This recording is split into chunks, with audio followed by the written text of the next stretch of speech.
The year is 1997. Digital photography is starting. There are a number of cameras on the market, however these are expensive. They're around £300–400 for a point and shoot camera. So if you are just wanting to take photographs, back in 97 you would have bought a compact camera, and these compact cameras, basically point and shoot cameras, ranged from those around £20 to about £150–180. This is by Canon, and it's part of their highly successful Sureshot series. They made a whole lot of these cameras, again some very basic ones with a fixed lens and a large viewfinder. This was a more sophisticated model.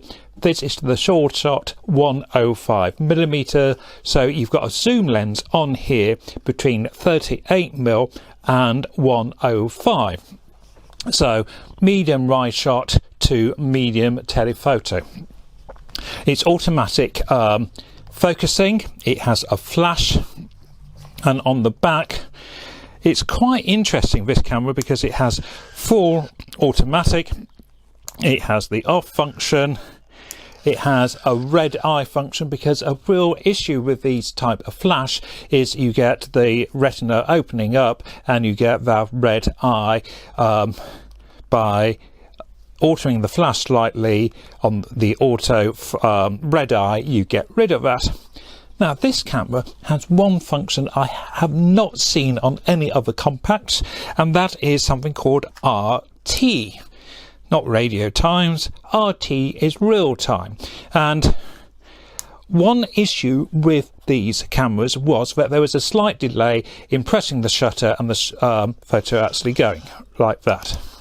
Now with real time, you're apparently getting it, it's not happening now, but real time, the idea was you press the shutter and immediately you got a response. So that was what RT was on here.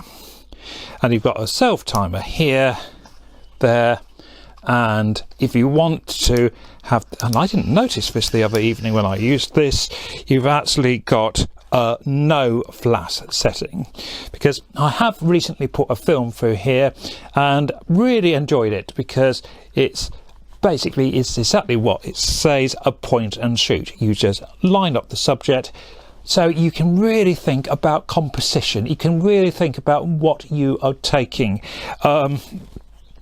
The shutter speed is up to 500th of a second. I think it goes between 2 seconds and 500th of a second. So this is a moderately, although it looks a highly simple camera, it is quite a sophisticated camera. The lens is extremely sharp. I used it the other evening and I was delighted by the results, because you just concentrate on framing and the camera really does do the rest. I think this takes the battery on here. This is the only downside I can see really of this camera, is that it takes one of these TR123A batteries, which are about £5–6. They're not the cheapest of batteries. I do like it when you get a compact camera that takes AA or AAA batteries, because that's nice and cheap. Dead easy to load.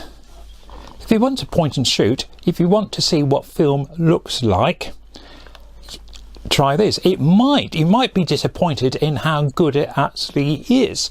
The exposure system is excellent. It's extremely sharp.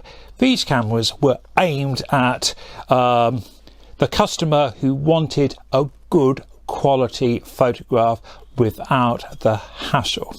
I think the new price of this, you might be surprised, it was about £120. These were not cheap cameras. This has been well looked after. I used it recently. I was delighted by the results.